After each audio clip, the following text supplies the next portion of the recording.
this tutorial, I'm going to show you how you can fix your foundation chain if you have too many chains at the beginning or if you have too few. This is really handy if you're working on a larger project and you're not quite sure how many stitches you're going to need across. It might be that you're doing a certain stitch repeat and you get it a little bit wrong. But this is really handy to do that so that we don't have to unravel all our work and start a long foundation chain again, because doing a long foundation chain can be really tedious, especially when it comes to working that first row into it. So first of all, I'm going to show you how to make more chains, and then I will show you how to remove some chains as well. Before we get started, as always, if you like my videos, please give it a thumbs up and also subscribe if you haven't subscribed already. Click that bell button and then you'll be notified of when my videos go live. I'll also leave a link in the description box below of where you can find the written instructions for this technique on my blog. Okay, so let's get started with how to add to your foundation chain now. So it might be that you have been working along and you realise that you don't have enough chains to work as many stitches as you want or need. My biggest tip first of all is to leave a good allowance when it comes to doing your initial slip knots, especially if you know that you might need to change the amount of stitches that you have in your row because you're not entirely sure of what you need. So what we want to do here is just take out our working loop. You can pop a stitch marker in there if you want to, it's not absolutely necessary. So we're going to look at this very first chain just here, and we're going to insert our hook into the bottom of that chain.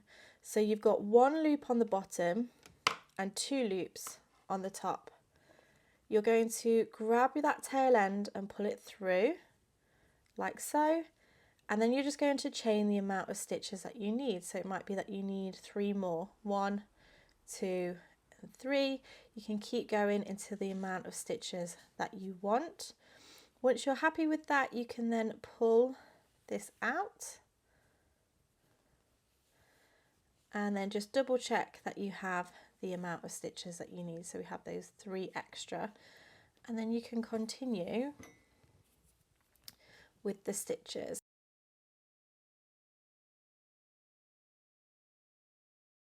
Now when it comes to this stitch where you have a little knot in from the beginning of your original foundation chain, you want to just twist that chain slightly and then work into that chain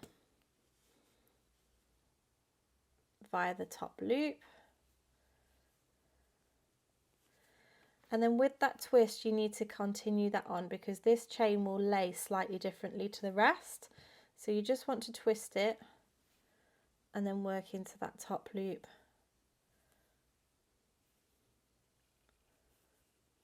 All the way to the end. And there you have added those extra stitches. So that's how you add extra to your foundation chain. I'm now going to show you how you can remove them. Okay, so now if you find that you have too many chains in your foundation chain, you can stop at the right number of stitches that you want on your row 1 and pull up a loop with your working loop. Now you can either use your fingers for this or you can use something like a darning needle, it's totally up to you.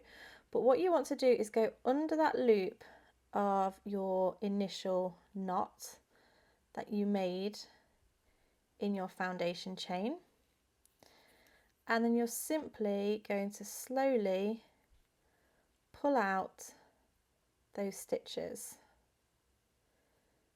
And you want to work to just before your stitch here. So here you would pull and make a knot. Now if you go too far, like so, and you find that you've got an open stitch, what you can do is take your crochet hook and pull through, and then yarn over, pull through, and then pull tight. And there you've reduced your foundation chain. So I really hope that you have enjoyed this really quick tip. If you did, make sure you give me a thumbs up. Leave me a comment in the comments section below and let me know if you've ever used this before, or if you've ever had a project that you could have known this technique it would have been perfect for. Also, don't forget to subscribe and hit that bell button. Thank you so much for watching, and I shall see you again next time. Bye!